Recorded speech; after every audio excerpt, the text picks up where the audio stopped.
Hello. By default, there are very few VST instruments loaded into every project of mine, and one of them is Cales. It's completely pivotal to every keyboard-laden piece of music that I write because I am terrible at playing the keyboard, so I need all the help I can get. This is what it does. So this song is in Phrygian dominant, it's C Phrygian dominant. And the C Phrygian dominant scale comprises these notes.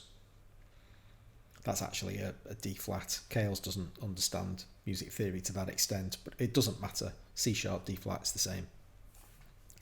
So if I have a track, a VST track, that I want to play in this song, I can now play all the white notes.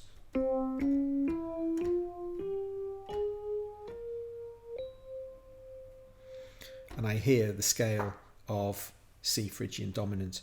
It's also called Hungarian minor. Lots of different names for different scales. So how do we get there? How do we use it? Well, let's start from scratch. So I'm going to create a new track. Instrument.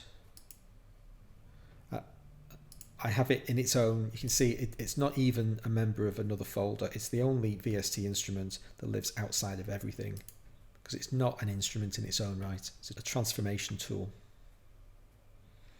Stereo out, add track, bang. By default it will get given the colour green because it's a VST instrument, but we want it to be grey. This is an other. And let's say that we want this track to be D Dorian. If we open Cales, this is free, by the way. You can download Cales. I'll put a link below. It's donationware, but check the website out. D Dorian.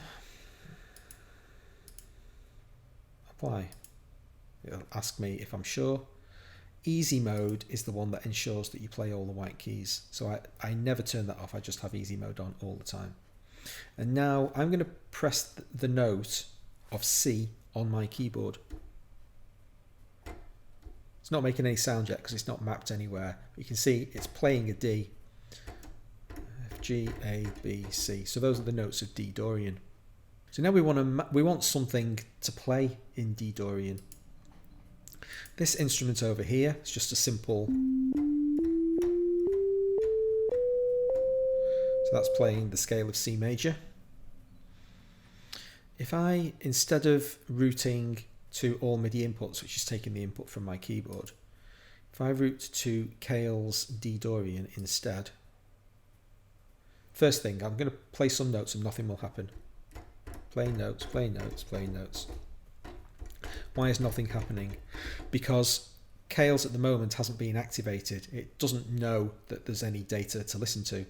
But if I turn monitor on,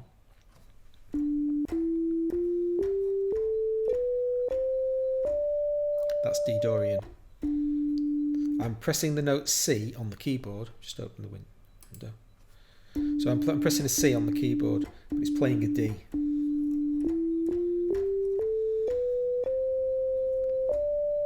There you go, back round to the D. So that's D Dorian. You can have any number of instances of Cales open at any time, so that if you've got multiple scales in your project, you can map different instruments to those different instances of Cales and they'll all work. So this instance of FM8 is now outputting D Dorian.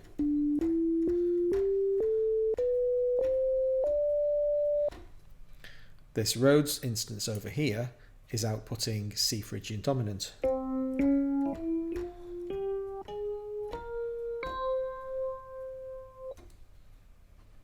So a quick recap on how we do the routing.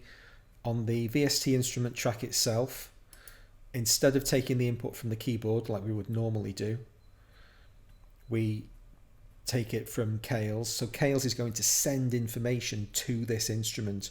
How is it going to get its information? It's going to listen for any record armed track that plays notes. So because the Rhodes 1 track is record armed, it's going to output information.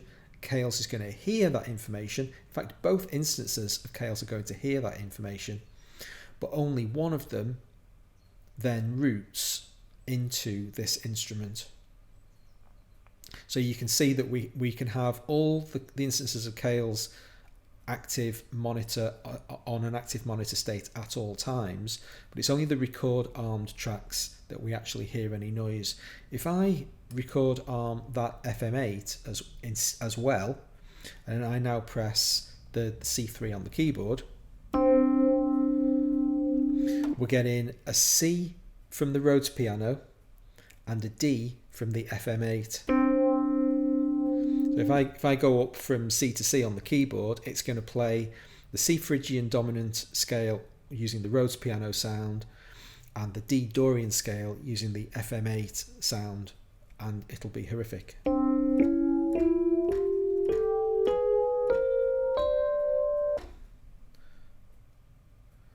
Typically in Cubase, whichever track you select by default, it record arms that track. So you only ever hear one at any given time. You can have all of your instances of Chaos monitoring permanently. You don't have to mess around with those, and just make sure that whatever instance of Chaos you want this sound to come out at, you route here. So again, D Dorian.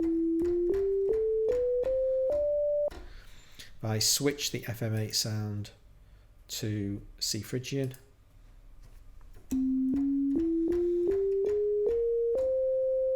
and now if I record on both of those tracks, it'll sound more pleasant. So it's playing both of those instruments at the same time, and they're both being routed to the C Phrygian dominant instance of Chaos. So that's it. It's other than that, it's completely transparent. It just does your mapping for you. If you come up with a scale that you can't find, I mean, there are lots of options here. There's your standard modes of the major scale. So you've got major and minor up here, which are the Ionian and Aeolian scales, modes, sorry. And here are the other 5 modes of the major scale. Then you've got harmonic minor and a few other variants. Very often I'll come up with scales that I can't find an equivalent for in Chaos. No problem at all. You can map any note to anything you want.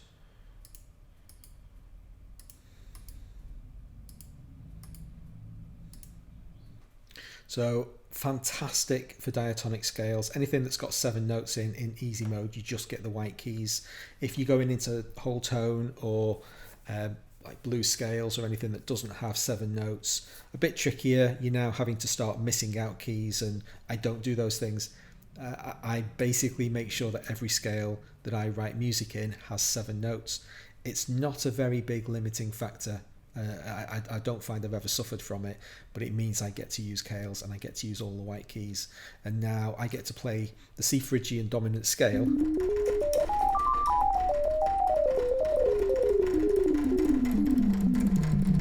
Way, way, way faster than I could ever play that scale using black keys.